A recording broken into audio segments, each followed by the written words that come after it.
درود به شما.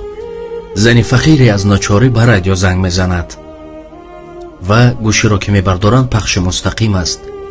میگوید میخواهم پیام به پروردگار رسانم. پیام میگذارم. مرد این گوش میکند و کاتبهش را فریاد میکند. میخواهد که مسخره کند این زن را.